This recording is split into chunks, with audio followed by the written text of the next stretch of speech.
Hello po mga kababayan, kamusta po kayo? Si Kamanong po inyong lingkod ay muli po nagbabalik at tayo po magsama-sama magkomentuhan dito po sa Tambayang Makabayan.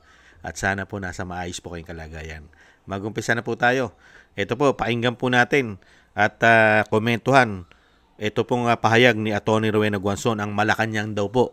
Ang Malacanang nagtatawag sa ilang mga senador para bumaliktad, mga kababayan, dahil may niluluto na naman silang kudeta ayon po kay Atty. Rowena Guanzon.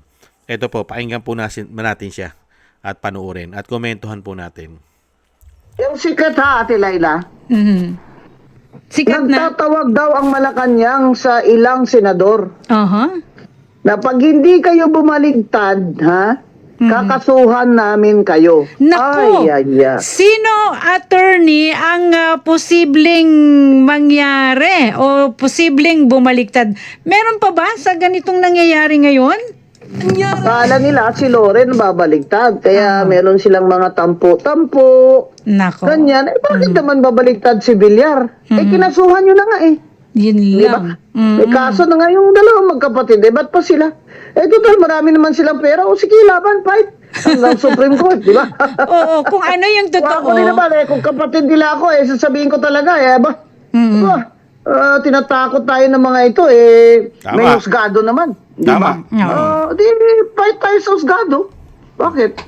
Yan ang ano ko dyan sa Malacanang. Oo. Pag hindi ka naman, ang hirap naman ito para bang ang strategy ay para bang, o padala ng maleta. Kung ayaw ng maleta, takutin na kakasuhan. Bay, sakit naman yan. Ibang klase. Hindi naman po tayo dapat ganyan, hinalal naman natin yung mga senador natin. Ay, nako. So, Kaya talaga, Ate Laila, kaya itong very divisive na style ni BBM ay hindi maganda ito para sa ating bayan. Yan po mga kababayan, totoo po yun. Dahil nga po mga kababayan, pag hindi po kasi nila na-impeach si BP Sara, ay pag nakalusot si BP Sara bilang presidente, delikado silang lahat. Kaya nga po sabi ni Vice President, meron pang huling gagawin daw yan. Ano po yung huli? Kahuli-hulihan. Hindi po bababa sa kapangyarihan. Yun ang kahuli-hulihan. Mananatili sa kasakiman. At meron din naman po sagot si Atty. Guanzon. Bakit daw hindi siya dinidemanda? Napakarami na po niyang pinapuputok at napakarami na po niyang banat dito sa administrasyon, lalo-lalo po sa tinatawag niyang bangag na ayaw magpapulburon test. Bakit daw siya hindi kaya o bakit daw siya hindi kinakasuhan? Meron po siyang sagot. Pakinggan po natin muli siya, mga kababayan, sa kanya po sagot kung bakit hindi siya kinakasuhan na tinatawag na bangag ng kanyang ate. Ito po, ang sagot ni Atty. Guanzon. Sa saligang batas, nasa kamay lamang. Lagay mo bakit hindi ka idinidemanda ng administrasyon? Ba't niya ako didemanda? Si kapatid niya, demanda niya muna. Bago ako. Why will you sue me? You sue your sister first. You sue me for telling you you're a cocaine addict. Your sister said that. I'm just quoting her. O sige, you bring me to court for libel. I'll see you there in court. You know, you'll be required to take a hair follicle test. I will ask the court, Your Honor, to prove that I am telling the truth and truth is a defense in libel. I move that the court will order Mr. Marcos Jr. to take a hair follicle test. Oh. Ba't niya ako isusuboy? Lagay mo bakit hindi ka idinidemanda ng administrasyon? Abogado po magaling po abogado si Atty. Guanzon. Hindi po ba? Una-una, yung sinasabi niya, bago siya idemanda muna niya yung kapatid niya. Yung kapatid niya nagpakalat na gumagamit siya matagal na, kabataan pa lang Bata pa, gumagamit na, lulong na sa pulburon. At, siyempre, kung idedemanda ng libel si Atty. Guanzon, ihilingin niya sa korte na magpapulburon test ka. Hindi po ba? Dahil korte na yan. Hindi po ba? Kaya nakita nyo po, kung sino lang po makaya nilang idemanda ng libel, yung hindi po sila papatulan. Pero pagka alam nila na sila'y malalagay sa alanganin, katulad po kay Atty. Guanzon at doon sa kapatid na si Amy Marcos, nakita nyo po ba pinapansin? Kung si Cathy Binag nga lang, ayaw pansinin, ayaw i-demanda si Cathy Binag. Hindi po ba? Ayaw nila yung demanda Kaya ito pa mga kababayan, idinagdag lang po natin. Pero, malaki po talaga ang katotohanan na may niluluto na naman po ang Malacanang.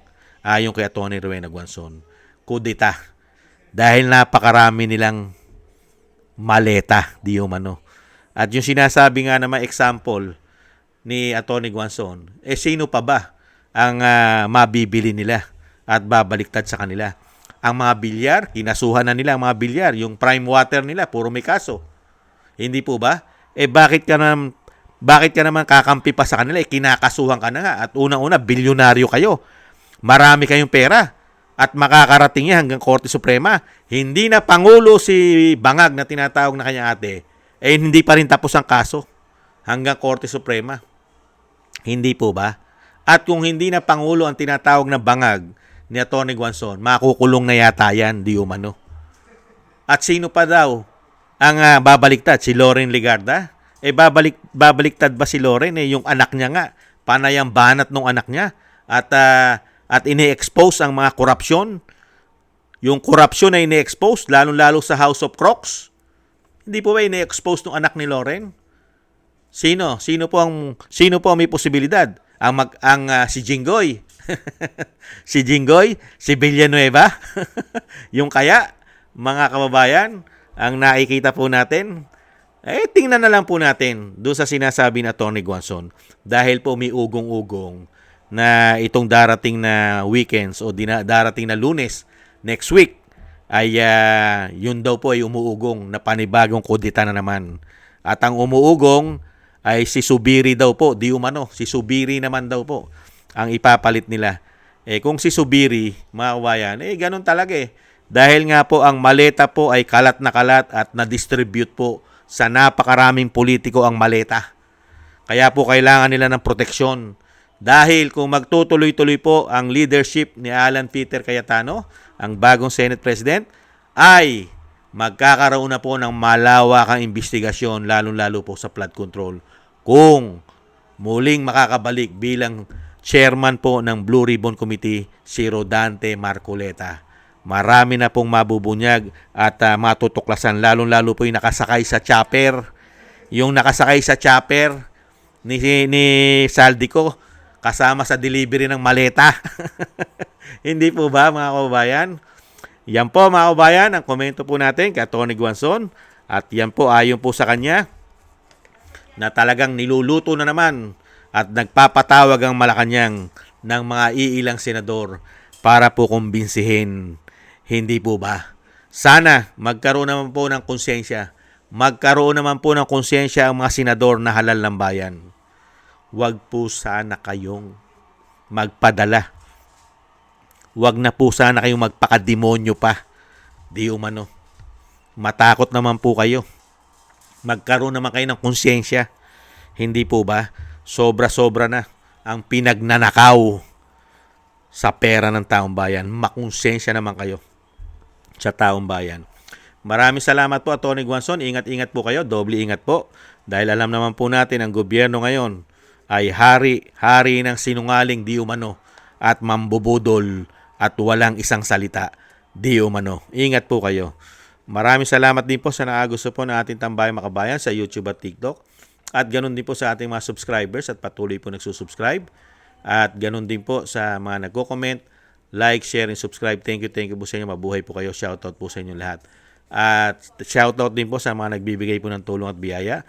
Shoutout po kay Kingston ng Hong Kong, Eric Hershon ng Canada, Jake Yahut ng California, USA, Beiji Chiyoko, Gina Ray ng Berlin, Germany, Julieta Silona ng Sydney, Australia, Baby Roman at Ate Isa ng Cagayan, Jem Aris sa United Arab Emirates, Jobilin Watanabe ng Japan, ako si Pilam, Ani Jo, Chodorico Erguisa Jr., Arpel Villacorta, Wills Bubbles, Rosalina, Michelle Yamaguchi, Norma Garcia, Gayat Siena, Tatay Nick ng Toronto, Canada, Nancy Lumampaw, Balance Vision TV, Jesus Valdepena, Rolando Guerrero, Mila Yi, Felipe Shapno ng Texas, USA, Rolando Timbol ng Alberta, Canada, Ma'am LB at Sermani ng North Miami, Florida, USA, Melchorita Espinosa ng Orlando, Florida, USA, Arthur Estarniero Estranyero ng USA, Mika Legaspi at Frank Zamora ng California, USA.